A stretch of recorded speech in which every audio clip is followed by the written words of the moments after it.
Decadência espiritual. Mensagem por Robert Murray M'Cheyne. Também as cãs se espalharam sobre ele e não o sabe. Oséias 7, versículo 9. Estas palavras descrevem um estado de apostasia secreta, o mais perigoso talvez. É comum as pessoas envelhecerem e ficarem grisalhas sem perceberem. A maioria das pessoas não está disposta a pensar na velhice. Elas não gostam de observar o progresso da decadência e as marcas da velhice lhes passam despercebidas. Os dentes caem um a um, a mão perde a sua firmeza, os membros perdem sua elasticidade, o olho torna-se fraco, cabelos brancos aparecem aqui e ali sobre a cabeça e nos encurvamos por causa da velhice antes de nos darmos conta disso. Assim é com a decadência da alma nas coisas divinas. E uma das verdades mais solenes e emocionantes é que a vida de Deus na alma está sujeita a murchar e decair, mas não pode morrer. Se Deus uma vez deu vida espiritual à alma, eu sei que Ele vai mantê-la para a glória eterna. O Senhor aperfeiçoará o que me diz respeito. Não desampares as obras das tuas mãos. Salmo 138, verso 8. Mas isso ainda é passível de muitas e tristes quedas. Isto é claro a partir da Escritura. Deus diz: Eu mesmo te plantei como vide excelente, uma semente inteiramente fiel. Como então te tornaste uma planta degenerada, de vide estranha para mim? Jeremias 2:21. Voltai, ó filhos rebeldes, diz o Senhor, pois eu vos desposei. Jeremias 3:14. O meu povo é inclinado a desviar-se de mim. Oséias 11:7. Tenho, porém, contra ti, que deixaste o teu primeiro amor. Apocalipse 2, verso 4. Ai de mim! Meus amigos, isso é evidente a partir de nós mesmos. Embora eu louve a Deus porque Ele parece estar multiplicando a igreja, mesmo entre vocês, os que serão salvos, embora alguns de vocês pareçam estar indo de força em força, de quanto se pode dizer, também as cãs se espalharam sobre ele e não o sabe. Quantos perderam seu gosto pela casa de Deus? Não é mais como nos dias passados. A noite de quinta-feira não é tão valorizada quanto era antes. A reunião de oração é raramente ou nunca frequentada. As companhias do mundo são mais procuradas. A companhia de Cristo menos estimada. Há menos zelo pela conversão dos outros, menos oração, menos louvor, menos liberalidade. Ah, irmãos, nós, como uma congregação, somos um monumento que mostra que existe tal coisa como a decadência espiritual. Com que seriedade vocês já ouviram a palavra de Deus? Vocês não perdiam uma oportunidade na semana ou aos sábados. Vocês ouviam como por suas vidas. Seus louvores já foram mais plenos e mais fervorosos do que são agora. Com quanto cuidado vocês estavam entesourando a palavra, repetindo-a para si mesmos e seus filhos e seus companheiros. Como eram fervorosos em suas orações. Em muitos de seus corações, temo que devemos escrever e cabode, a glória se foi. Outro fato solene é que essa decadência é sempre secreta e despercebida. É como a aproximação da velhice. Também as cãs se espalharam sobre ele e não o sabe. As pessoas mais velhas nunca observam o avanço gradual da velhice. Em geral, eles não gostam de pensar em seu envelhecimento. Assim é com a decadência da alma de um crente. Ela continua secreta e silenciosamente. Os olhos da fé tornam-se mais e mais escuros. A mão perde a sua firmeza. A alma perde seu encanto na obra consumada de Emanuel. E ainda assim ela não sabe. Concessões ao pecado roubam a alma. Também as cãs se espalharam sobre ele e não o sabe. Marcas. Alguns dos cabelos grisalhos. Primeiro, a Bíblia negligenciada. Quando uma alma é inicialmente trazida a Cristo, ela se deleita com a palavra de Deus. Tem apetite por ela como um bebê recém-nascido. Assim como uma criança tem um constante apetite pelo leite de sua mãe, assim é a alma pela palavra.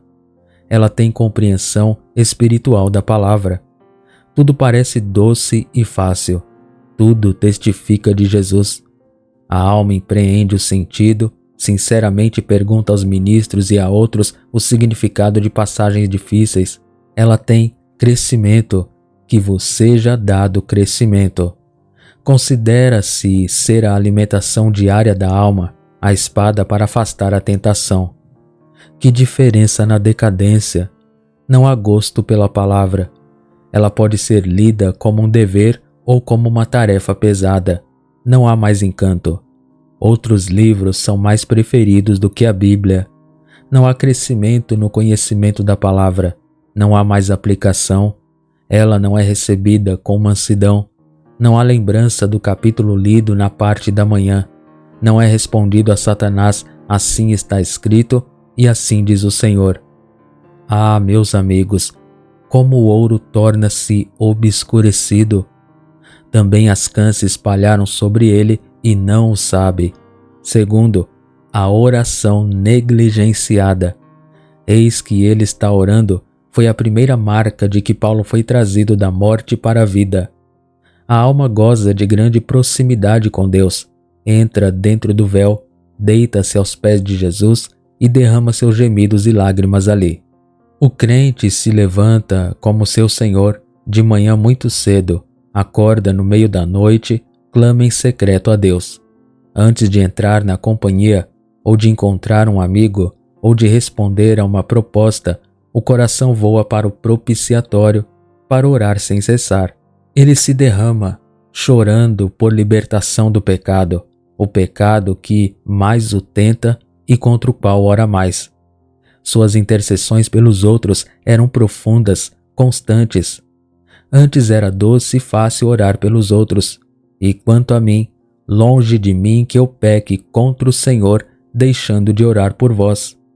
Tudo isso muda secretamente. A alma está longe de Deus, sem colocar orações no incensário de ouro, entrando no interior do véu, aproximando-se. Não levanta mais cedo para orar, não clama à noite, nenhuma oração em emergências repentinas. Nós agora frequentemente respondemos propostas em nosso próprio espírito, sem pedir o conselho do Senhor. Agora oramos pouco contra o pecado. Não temos coragem de orar contra algum pecado ou oramos fracamente e sem resolver abandoná-lo. Pouca intercessão agora. Há poucos amigos não convertidos em nosso coração diante de Deus. Pouca oração pela igreja, pelos judeus e pagãos. Ah, estes são alguns dos cabelos grisalhos. Terceiro, Cristo pouco estimado. Quando conhecemos Cristo, o Senhor, soubemos que Ele é tudo em todos. Ele é a fonte para a purificação do pecado, onde estamos lavando constantemente as nossas almas do pecado e da imundícia. Em suas vestes brilhantes e brancas, estamos escondendo continuamente nossas almas nuas. Ele é a rocha, dando a água viva que sempre nos acompanha.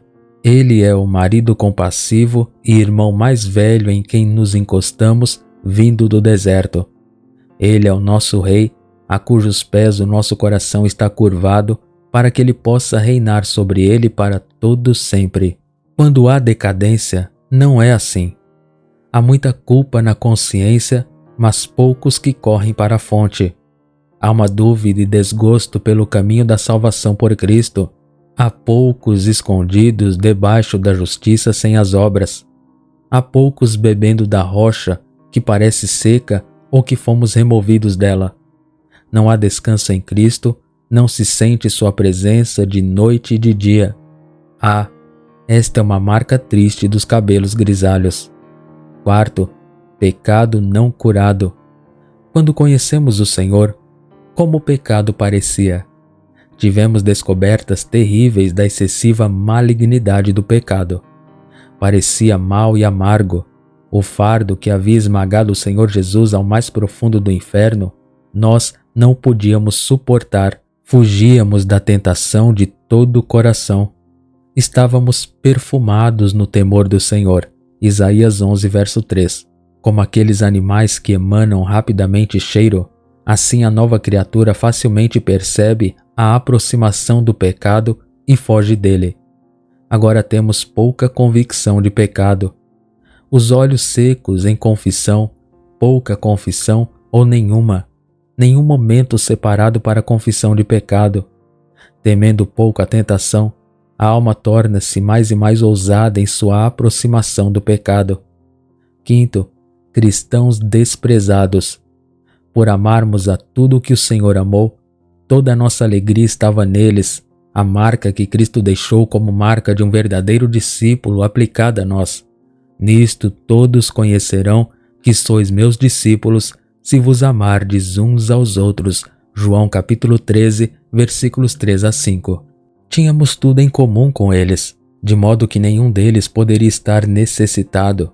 Nos exortávamos todos os dias, como ferro afia o ferro. Nós não suportaríamos pecado sobre nosso irmão. Falávamos com tal amor e franqueza e humildade que não poderiam ficar ofendidos. Agora olhamos para eles com frieza.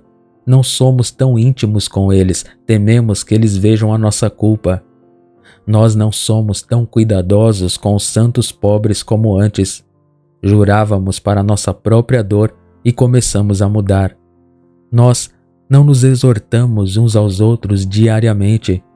Quando nos reprovam, ficamos com raiva e não reprovamos com amor, mas com um espírito amargo ou falamos mal deles pelas costas. Sexto, ímpios não avisados. Antes chorávamos por eles em secreto, suplicávamos a Deus noite e dia pela sua conversão, abominávamos seus caminhos. Odeio a obra daqueles que se desviam, não se me pegará a mim. Salmo 101, verso 3. Agora, nossas entranhas não anseiam por eles, pouco ou nenhuma oração pela sua conversão. Agora, talvez, culposamente, rimos dos seus maus caminhos. Se não participamos, pelo menos não os reprovamos. Causas da decadência. Primeiro, luxúria dominante.